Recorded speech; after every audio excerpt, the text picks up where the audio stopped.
Well, this is Beck the Vet. We are back with another episode. I have here my buddy Travis Cash James, who is another military intelligence professional that I have on my platform.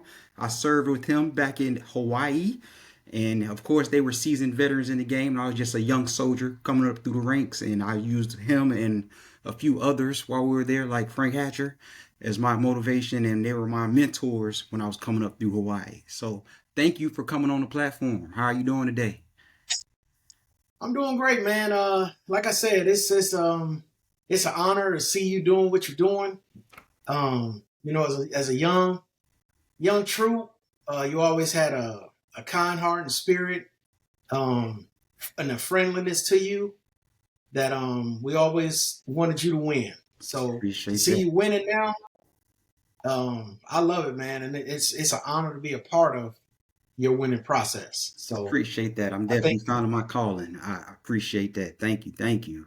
So, can you tell us a Mhm. little bit about yourself, where you're from, and how do you think helped shape who you are today? Well, I'm from Cleveland, Ohio, inner city. Um, I'm the youngest of five boys. Um, I'm like Clarence. My mom and dad had a real good marriage, you know.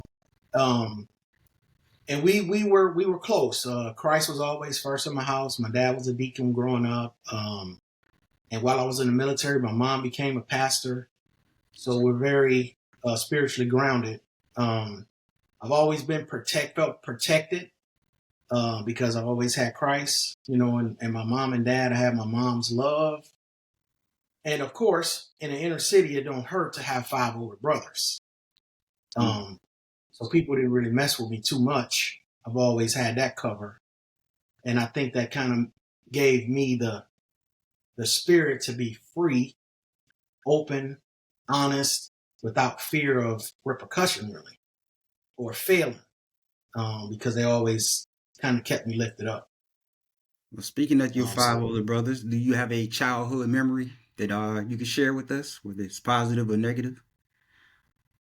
I would tell you, a childhood memory, probably one that shaped me the most, was in the third grade. I took a test, a state test. Unbeknownst to me, it will probably shape the rest of my life. I took a little test, didn't know what it was.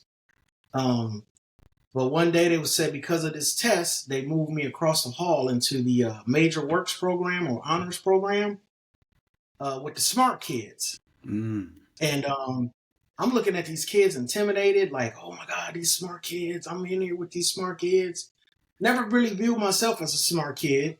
Um, but from the third grade through the 12th grade, I stayed in this honors program pretty much with the same kids Nice. um, who had different goals, of course, and probably had similar families to mine or whatever. Um, but that's probably shaped who I am now. Even more so than I even knew. Wow, nice. So how do your close friends describe you? I would say kind of like I describe you. I would think kind, gentle, um, and a great listener. I kind of put myself in that category. I think, at least I hope so. Um, I try not to ever judge anybody because I don't want to be judged. No, absolutely. Like I Um, said, y'all took me in when I was a young soldier. Like y'all could have easily played the rank structure thing, but y'all treated me like I was a peer. So I appreciate that. And it was because of no doubt. your kind and gentle selves. Uh, Yeah. so did you attend college? And if so, what was that experience like? College. I got a different outlook or venture in college than most. I got a bachelor's degree, but it took me probably 22 years to get it. So Well, yeah, the military, did they pay you to get it? they paid me to get it. I got college fund and I used tuition assistance for any military person. They pay for it while you're in the military, and then when I got out, I got a medical assistant certification with Uncle Sam. But one time I did actually attend a semester of college free of military while I was in the military. They just basically put me on leave. It was an incentive program they had, and I went to Anne When Arundel you, College, Maryland. that's Have when you you have you heard did a about? re-up. Yeah, when you re-up, you put it in there Yep, where you can re-up. do a semester of college. Yeah. I didn't get a And I chance to took do like that, but I've seen people do it before. and I took like 5 classes. A full ride, no ties to no job, no whatever. But they paid me so I could keep up with my bills. But I got all A's, and I kind of validated to myself I could have did this if I would have went to college. If I would have went to college, I probably could have excelled. It kind of made me feel a little bit good about myself. Nice. Are there any books, movies, shows that have influenced your mindset or perspective? A couple. One back in the day, and then one recent. Good Dad Poor Dad. That book. It kind of reinforced and kind of keeps me guided in a mindset of what you can do with just your mindset as far as advancing and keeping yourself, grounded. Don't think negatively as a glass half full or glass half empty. Always think with it half full.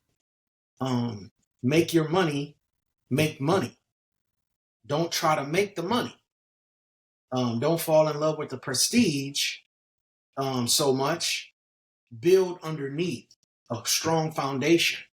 And that kind of gives me the ability to do a lot of the things that I'm able to do now, which is nothing.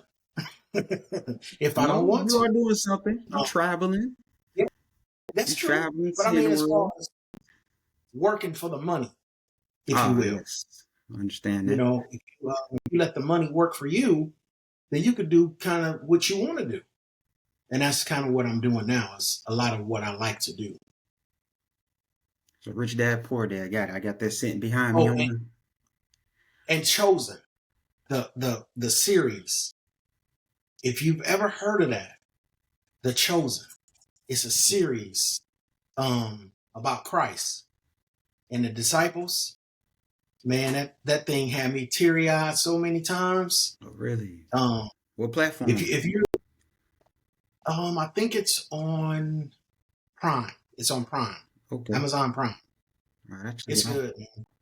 The actor that plays Christ in that, he deserves awards out of the yin yang for it. He does a good job. I check that out. So, what's a fun or random fact about yourself that most people don't know about you? I would say random. I'm interior driven. So while most people they'll look at me or interact with me, I'm smiling and having a good time, nonchalant. In the background, in the surface underneath, I'm always fighting to become a better person or a better version of myself or a better individual in this particular area. You know, like right now, I'm a referee, and I'm always studying, reading, practicing. People may not know that about me with anything that I'm doing, um, but I'm always practicing, trying to become a better person. So when I'm in front of someone or I'm performing or doing anything, um, I could be that calm, gentle, kind, loving person because I put that work in on myself beforehand. Well, let's talk about your military professional job a little bit. So, what inspired you to join the military, and what led you down the path of becoming a warrant officer? Um, it's kind of crazy. They're two totally different things. But like I said, being the youngest of five, having two grounded parents from the inner city, being in those honors classes, major works or whatever, everyone in my family, including my mom and dad, all my brothers, you're going to college. We're setting up. You're going to be the one that's going to do this and do that and go to college or whatever. I was going to go to college, but one time I was in high school, probably 11th grade or so. I asked my mom, I said, Mom, if you hit the lottery, what will you do? What do you think you would do? She's like, oh, I would travel. I would go to Hawaii probably, see some other countries, do some different things. I made a mental note of that. Later on, I asked my dad, I said, Dad, if you hit the lottery, what would you do? He's like, oh, I would probably get me a new car with all the bells and whistles on there, not have to worry about this or that. I would get, finally get, my luxury car that I wanted. Made a note of that. So as everyone's telling me, you're going to college, you're going to college, you're going to college. In the 12th grade, I really wasn't ready to continue school. I needed to take like a year or so to refocus. But I thought about it. I was like, who am I? Who would I be to take money from them and take their dreams away from them? Recruiter gave me an opportunity to offer me college money. He said, oh, if you go into the Army, we'll give you college money. Back then it was like $30,000 or so. That was well more than enough for a 4-year degree. And it would give me the time I needed to not streamline right into college. So I took that. And within 2 years, my mom was visiting me in Hawaii. My dad had a brand new car. I was like, that was the best choice probably that I could have made for them. So that was that. And the warrant officer, like you were talking about, me and Hatch kind of, looking up, or you looked up to us, mentors or whatever. I had mentors, and a lot of the mentors that I had, I saw them struggle for promotion late, in their careers in the MOS that I was in. And I was like, oh man, I seen the writing on the wall. This is where I'm going to be. So came to a head. I was about 14 years in, I think. And I had a buddy that was a warrant officer working on me. And I was in the retention NCO position. And I loved it. And I went hard at becoming a career counselor. I was going to become a career counselor. I was going to be my MOS change. People probably don't know that. You probably didn't even know that. No, I didn't. I was going to become a career counselor, but on the back end, I was working at becoming a warrant officer. So I was doing both of them at the same time, just to see. And at the end of that year and some change of that career counselor, I had the senior warrant officer on Huachuca telling me to become a warrant officer, and I had the senior NCO on Huachuca telling me to become a career counselor. I was kind of doing both of them at the same time. But again, the warrant officer looked at I did the analysis on that. They make more money, and plus I get to stay in intel, which I really wanted to do. They got the preferential jobs. They got the preferential duty stations. And plus they ain't sending me to an infantry unit. You know what I mean? I get to stay in the Cush MI establishments. So I decided to do that. Best choice I made in the military, probably becoming a warrant officer, because I got to mentor, senior NCOs a little bit more, soldiers, and not really have that stigma of not being able to talk to anyone. I could talk to the general officer. I could talk to the private and everyone in between, and just be myself with them without the stigma of really rank, because of the way warrant officers are allowed to move. And that. So looking back over your 20 plus years of service, what was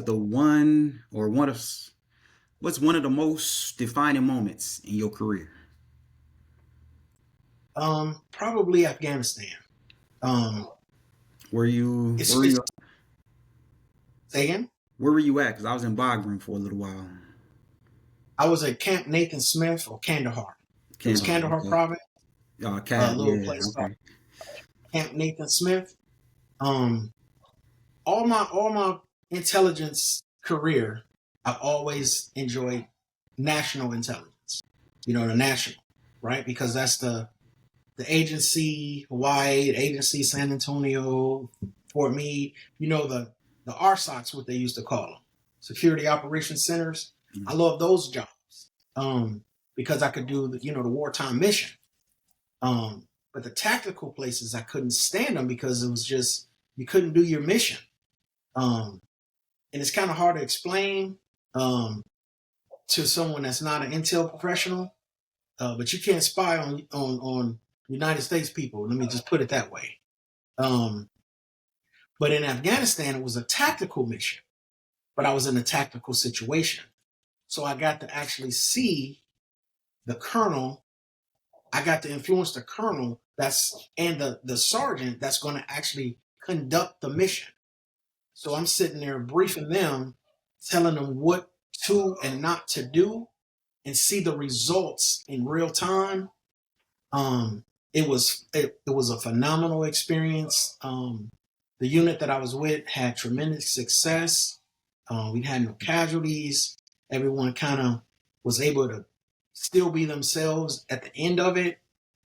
Um, and it was a defining moment because when I was done with that, I knew I could walk away from the military and be proud of my service and have no stone unturned, um, relationships cemented, and I could just walk away. And I was able to do that, and I'm very proud of Absolutely. that. Beautiful thing. It is, especially when your unit can go down range, do your mission, and everybody come back home safely. That's always a bonus. So, how would you It is. describe the mindset and skill set required to work in military intelligence? Um, Skill set, be able to test well. Um, I would say you got to be able to test well because for first and foremost, excuse me, you can't get in military intelligence if you can't test well. That's the ASVAB, because you got to have high aptitude scores to get in all facets of intel, and it differs depending on which branch of intel you're able to get into. Um, but you got to be able to test well. That's first, and then mindset. At least for me, you have to be a self starter. Because a lot of times you're going to be the only person that's going to be tasked for this particular thing. And if you're lazy or you're not able to start yourself, that could be an issue. So you got to be kind of a self starter, I think. But you have to be able to test well, you know. All right. So, what advice would you give to someone interested in pursuing a career in military intelligence today? And to backpack off of that, communication too. You have to be able to communicate, right?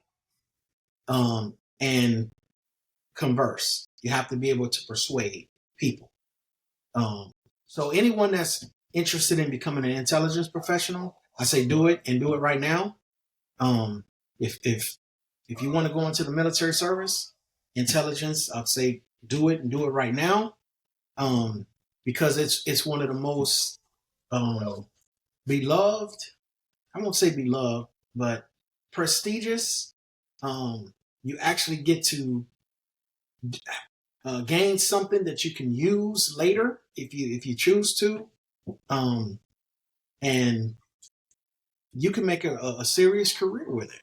Yeah, You it's know. fulfilling. Even though you'll go unnoticed, it's still a Yep, fulfilling and rewarding job because you are doing the work behind the scenes. that's right. I love it. I definitely recommend it. Anyone who's interested in the military service, it's the first thing I'll recommend. With medical right up there with it, and then comms. Those are the three that I'll tell, and pretty much in that order. Because I know Intel, and I know a little bit more about medical now because I went into that when I retired. But then comms was another good one too that you know I know of All right, well, let's get certain into the space. sports talk. Well, you know, football season's coming, college and NFL, and you are a lifelong Buckeye and Dolphins fan. So, what drew you to those teams, and how far back does your fandom go? The Dolphins. I actually have a moment. The Dolphins played the Chargers in the playoffs. I think it was like '82. I don't know if you've ever heard of a play called the hook and ladder. You ever heard Yeah, that's when that you throw name? it to the guy, and the guy catches it, and then he throws it to the guy that's behind him to take off. Yeah, I know the hook line. Right. Um, the Chargers were. I mean, it was like a back and forth. You can imagine Fouts. Fouts was like, Marino, Manning. He was them back then. Just throwing that ball over the field, and they were scoring on the Dolphins.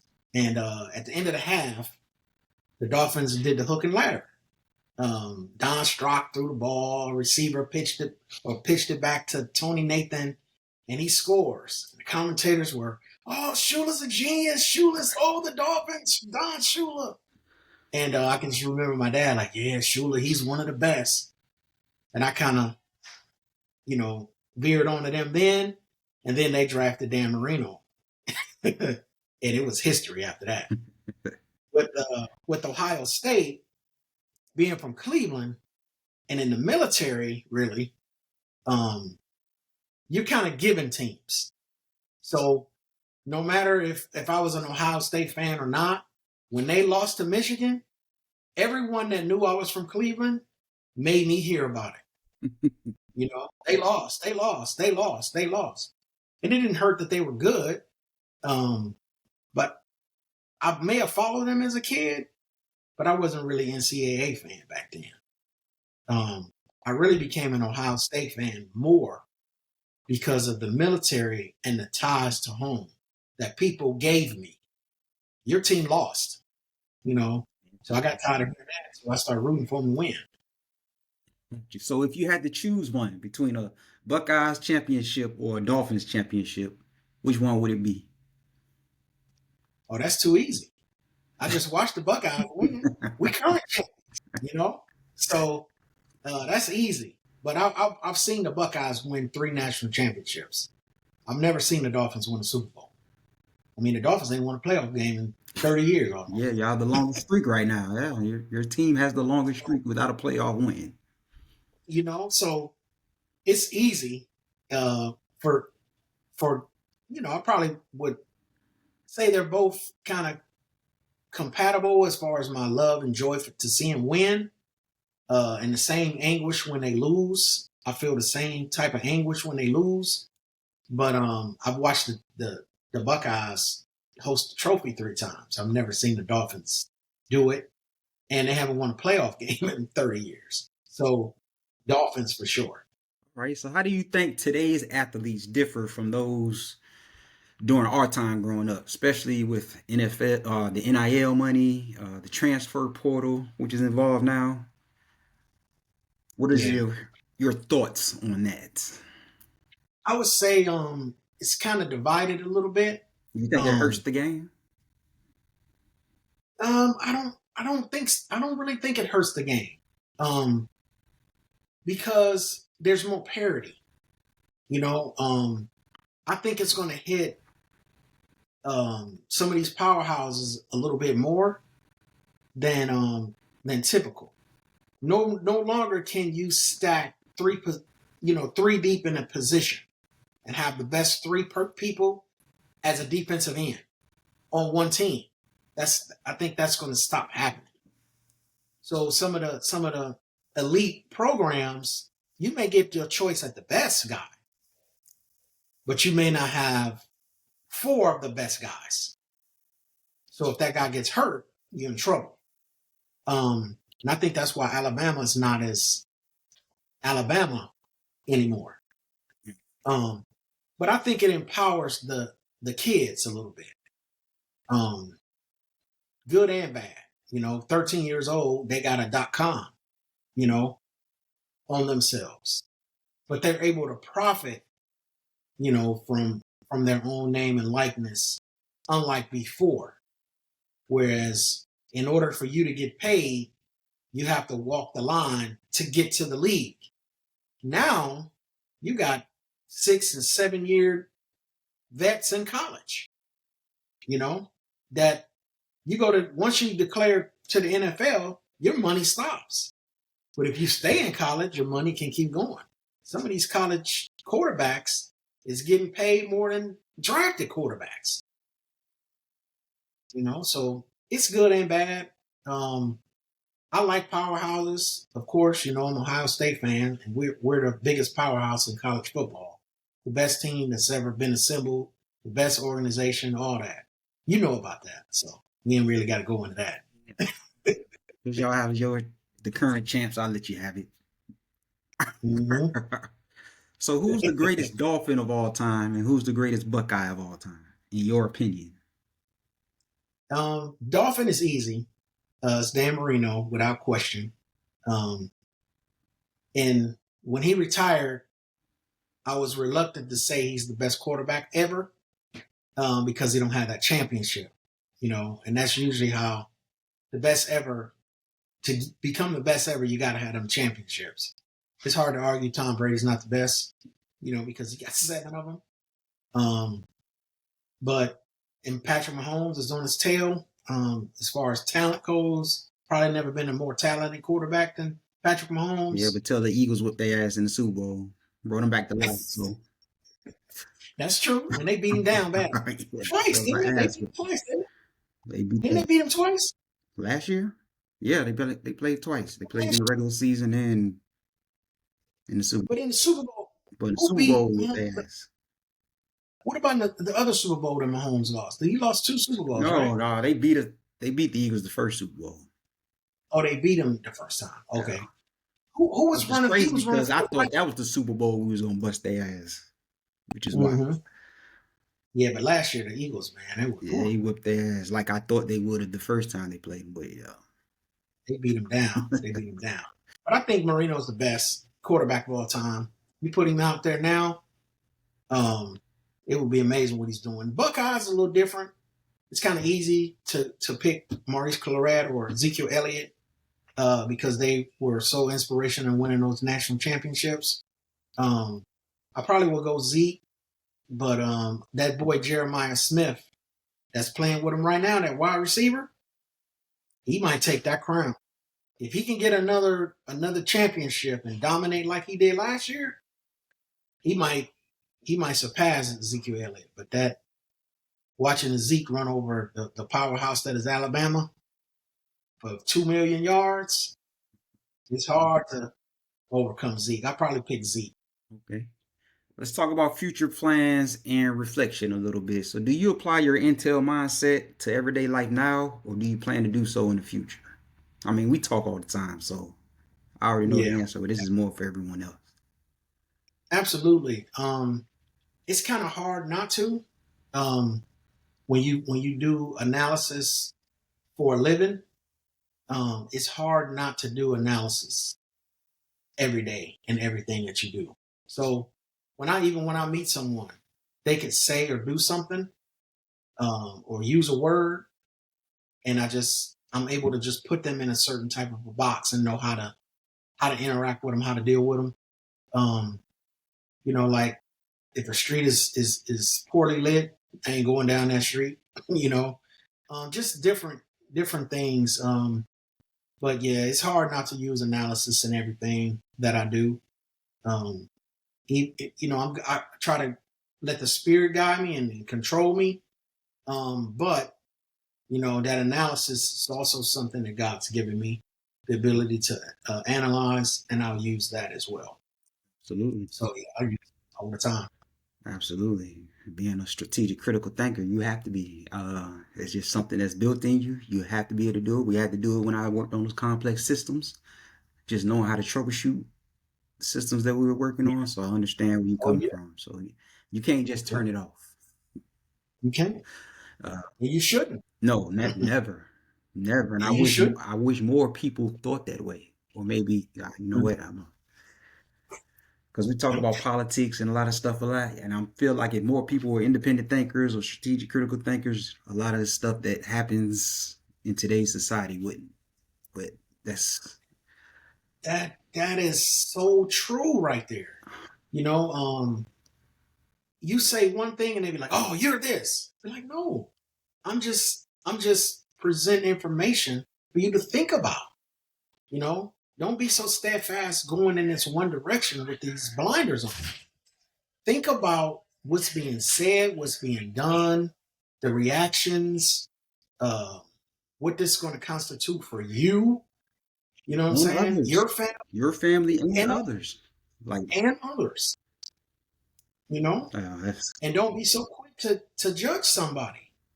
You know, just listen and do your own research and analysis on the situation, and you'd be surprised what you come up with.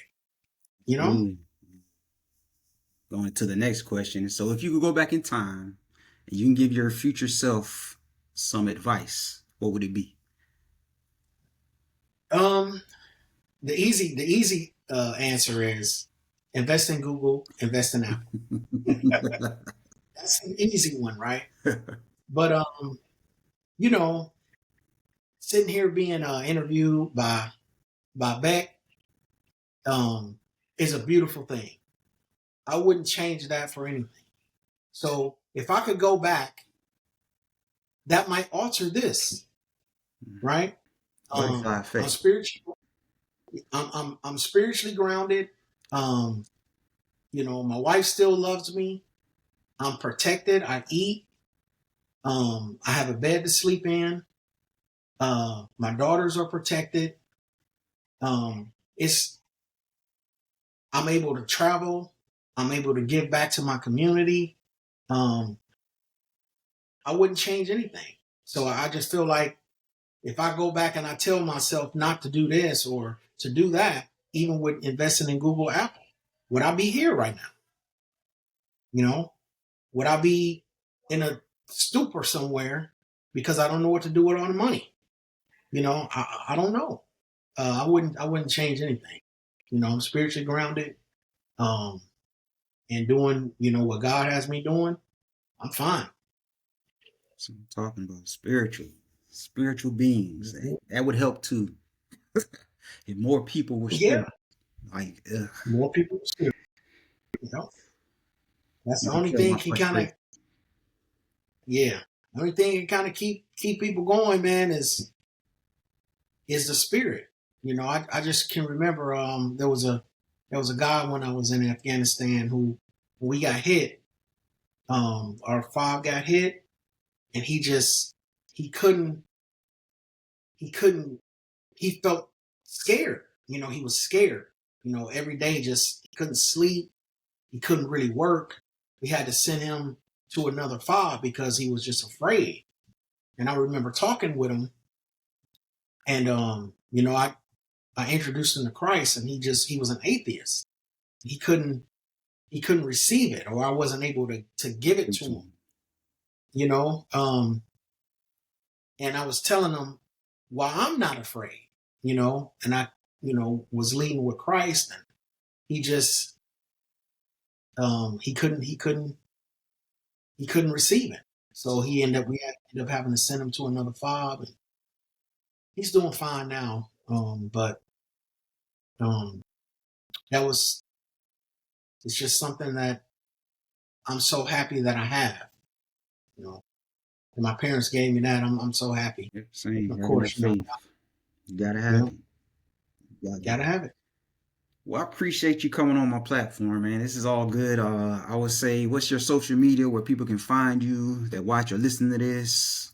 Uh, Yeah, especially if they have face, questions about coming to him. Facebook, man, Facebook. Okay. Facebook. I don't do the Instagram, TikTok. I'm old school. Now all of that stuff is on there, and I click on a lot of reels and stuff. I am not gonna lie, but I'm not subscribed to any of those. I just Facebook, man. Just my name, Travis James, Facebook. Um, that's it, my brother. You know. All right, sounds good. Well, I appreciate you having you on, Cash, as I continue to build my Vet to Vet podcast empire. You know, all I'm doing is trying to honor the past, build the future, and serve the right now. Like I'm in my, I'm on my moment. So You doing thank it, you for man. being. Thank you for being my episode number 8 as I continue to Yep.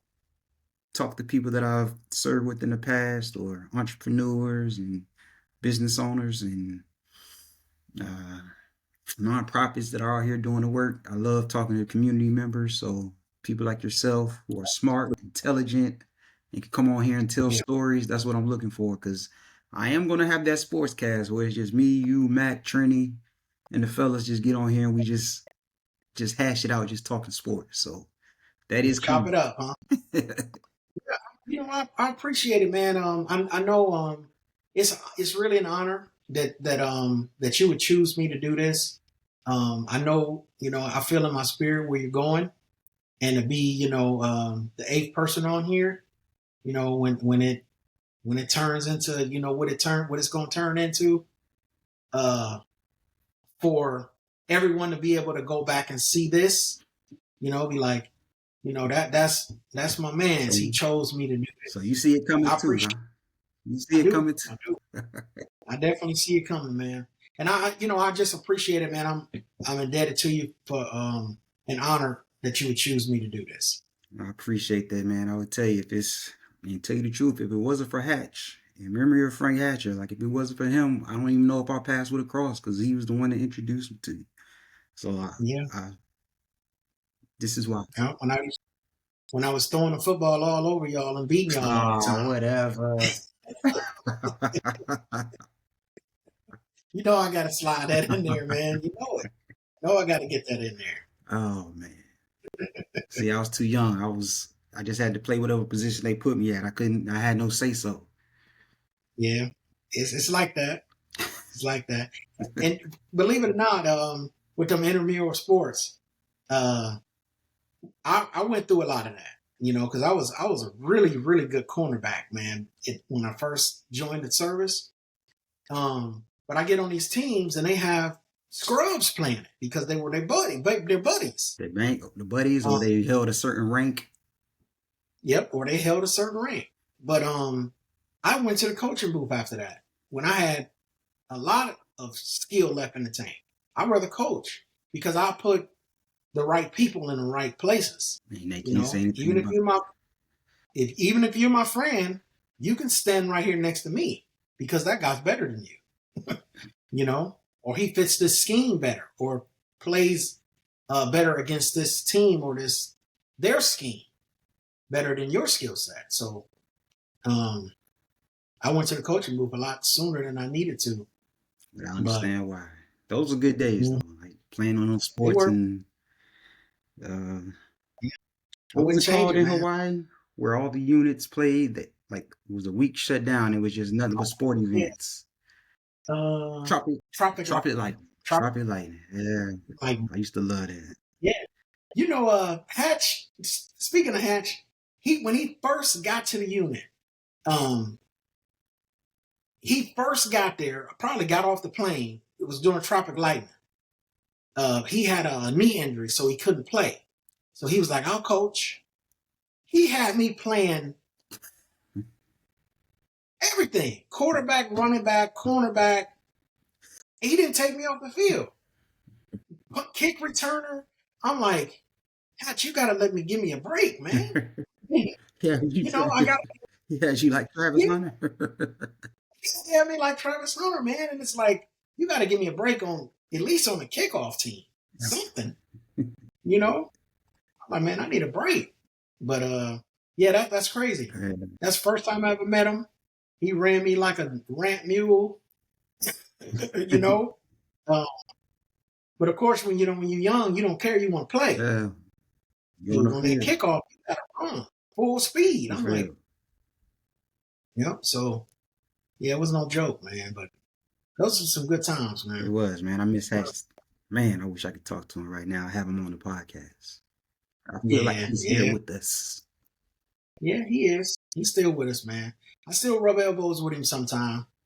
If something happened, I'll be like, oh, that's Hatch will be cool with this right here. Run something past him. Yeah, but Awesome. he's a special dude, man. That he was. That he was. And that he is. But I appreciate you coming on. Like I said, I'm here to honor the past, build the future.